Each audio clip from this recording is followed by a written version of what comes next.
Hello, my name is Cesar Hernandez. I'm 36 years old. And I've been working for the past 15 years as a hockey coach in different clubs, but mainly here in Zaragoza with the Honigvogel club.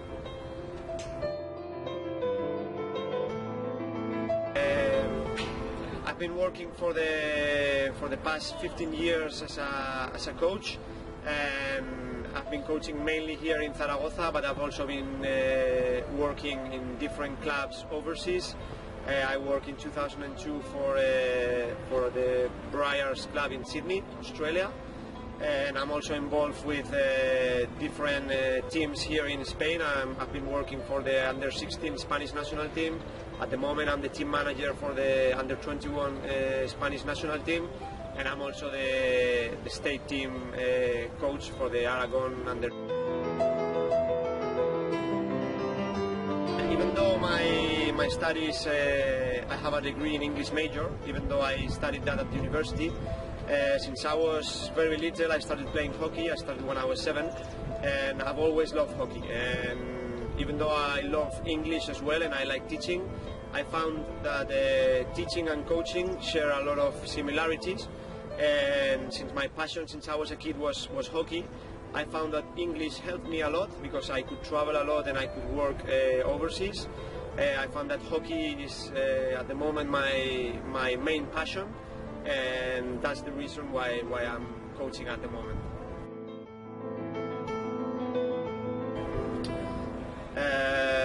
Hockey for me has been and is still very, very important. It showed me a lot of things. The most important things about hockey for me is all the people I've met through the years. Really good friends that I've met here in Spain, here in Zaragoza. My best friends are my club mates since I was in primary school. But also I've met a lot of people all around the world. Australia, the United States, England, Germany, Netherlands. So many people that I've met, and that's why hockey has been so important to me, because of the people I've met.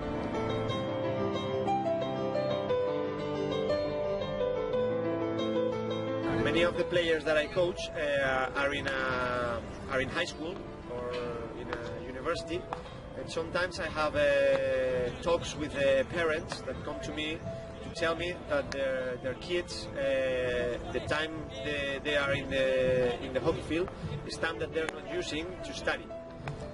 Well, that's their vision, but my vision is that a player that is a good sports person, is a good player. He can get himself or herself organized in a way in which he can invest time both for the sport, and when he comes back home, he can organize himself in a way that he can still have enough time to be good at the studies.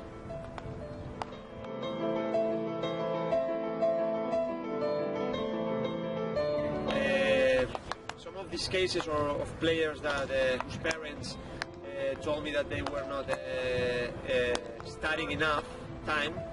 They thought that the time they were spending on the hockey field was time that they were not spending on studying.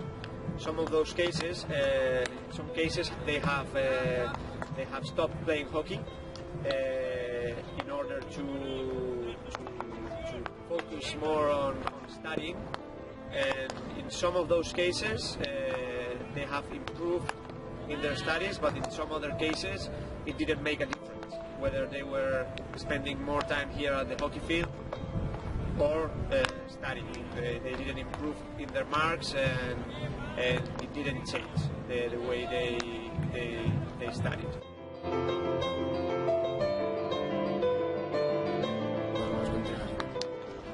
I think in most, if not all, the players that I coach, being part of the team and training hard and putting a lot of effort in the training session, it helps them because when it's time to prove themselves, say in a Spanish national competition or in the regional competition, if they work hard, if they invest the time, if they invest time in training, when it comes time to those kind of tournaments, they come to those tournaments highly motivated, and it makes them feel like, you know, they've been working hard and therefore they want to prove themselves in those kind of competitions. So mostly I think all of them, after months of training, they come highly motivated to those kinds of competitions.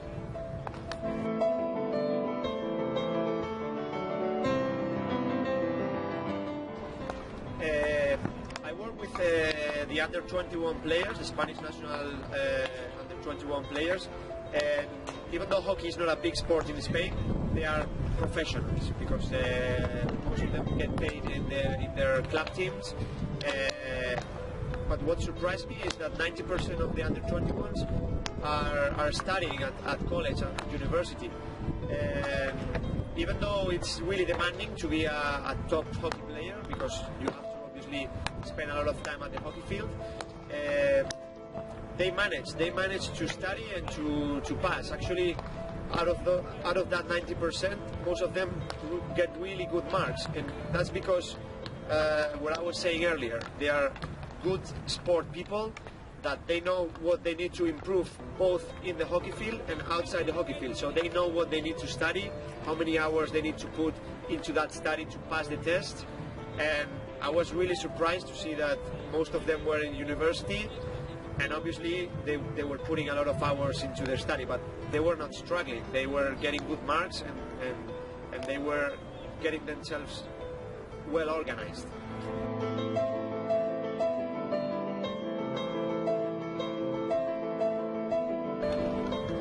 Obviously there's many different cases, everybody's different, and not every person is going to be well organized or bad organized. You know, there's different kinds of people.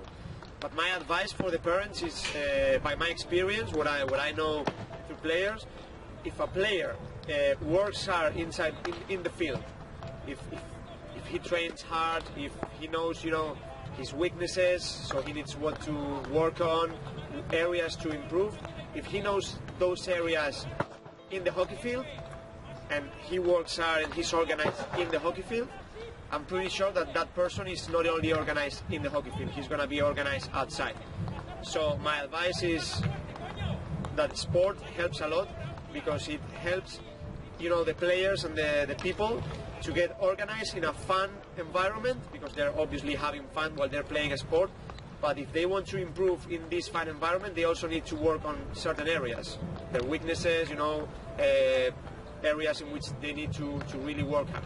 So if they work hard inside the field, I think that most of them, they at least they know what they need to work on outside the field, say the studies or your work or any other area.